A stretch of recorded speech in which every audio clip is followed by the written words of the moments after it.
नमस्कार, आप देख रहे हैं सत्य हिंदी और मैं हूं आपके साथ कृति सिंह। नेता प्रतिपक्ष राहुल गांधी ने आज गुरुवार को प्रेस कॉन्फ्रेंस कर हाइड्रोजन बम तो नहीं फोड़ा, लेकिन बड़ा धमाका कर दिया है। चुनाव आयोग के सीईसी ज्ञानेश कुमार पर आरोप लगाया है कि वो वोट चोरों की रक्षा कर रहे हैं।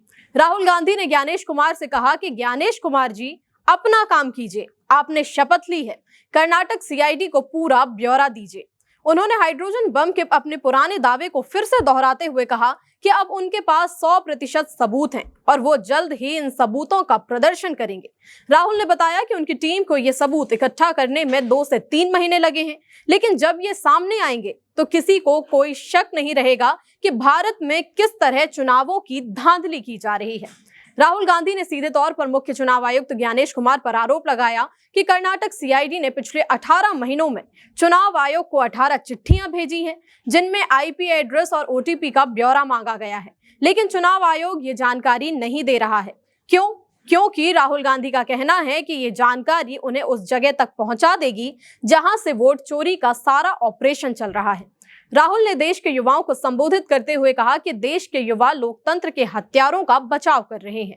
राहुल गांधी ने मांग की है कि मुख्य चुनाव आयुक्त ज्ञानेश कुमार 1 हफ्ते के भीतर इन फॉर्म्स और ओटीपी का डेटा जारी करें। कांग्रेस नेता ने एक चौंकाने वाला मामला भी उठाया। राहुल ने बताया कि एक व्यक्ति सुबह 4:07 पर उठता है और सिर्फ 36 सेकेंड में एक मतदाता का नाम हटाने का फॉर्म भर देता है। राहुल गांधी ने चुनौती दी कि मैं भारत के युवाओं से कह रहा हूं कि 36 सेकेंड में फॉर्म भरने की कोशिश करें। राहुल का आरोप है कि यह काम किसी कॉल सेंटर में एक केंद्रीकृत स्तर पर हो रहा है और सबसे ज्यादा नाम कांग्रेस के मजबूत गढ़ों से हटाए गए हैं। प्रेस कॉन्फ्रेंस में राहुल गांधी ने कर्नाटक की अलंत सीट का जिक्र किया, जहां 6018 वोटों को मिटाने की कोशिश की गई। उन्होंने एक बीएलओ का उदाहरण दिया। बीएलओ ने देखा कि उसके चाचा का वोट मिटा दिया गया था। उसे पता चला कि वोट उसके पड़ोसी का था। जब उसने पड़ोसी से इस बारे में पूछा तो पड़ोसी ने कहा कि उसने ना तो वोट मिटाया था और ना ही उसे इसकी कोई भी जानकारी थी। सबसे हैरान करने वाली बात यह थी कि राहुल गांधी ने उन मतदाताओं को भी सामने पेश किया जिनके नाम वोटर लिस्ट से हटा दिए गए थे, जबकि वे खुद जीवित हैं और उन्होंने कोई अर्जी दी ही नहीं थी। राहुल ने 63 साल की गोदाबाई नाम की एक महिला का वीडियो दिखाया, जिनका नाम हटाने के लिए आवेदन दिया गया था। गोदाबाई ने खुद बताया कि उनका इस आवेदन से कोई लेना देना नहीं है। राहुल गांधी ने कुछ मोबाइल नंबर भी दिखाए जिनका इस्तेमाल इन वोटरों के नाम हटाने के लिए किया गया था।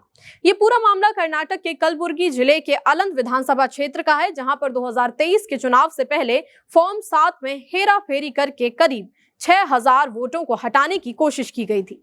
राहुल गांधी का दावा है कि अलंत के इसी पैटर्न को हरियाणा और महाराष्ट्र में भी दोहराया गया है।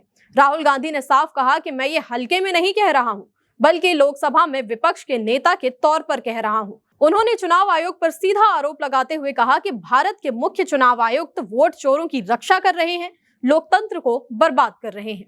1 सितंबर को बिहार में अपनी वोटर अधिकार यात्रा के समापन समारोह को संबोधित करते हुए गांधी ने कहा था कि उनकी पार्टी जल्द ही वोट चोरी के बारे में खुलासे का हाइड्रोजन बम लेकर आएगी और उसके बाद प्रधानमंत्री नरेंद्र मोदी देश को अपना चेहरा नहीं दिखा पाएंगे।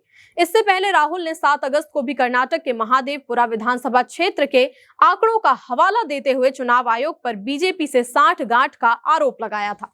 राहुल ने कहा था कि 2024 के लोकसभा चुनाव में महादेवपुरा में हेरफेर करके 1 लाख से ज्यादा वोट चुराए गए थे और ये वोट चोरी हमारे लोकतंत्र पर परमाणु बम है। इस पूरे मामले पर आपकी जो भी राय हो हमें कमेंट में बताइएगा। वीडियो पसंद आया तो लाइक और शेयर करें और चैनल को सब्सक्राइब करना ना भूलें। फिलहाल के लिए इतना ही। नमस्कार।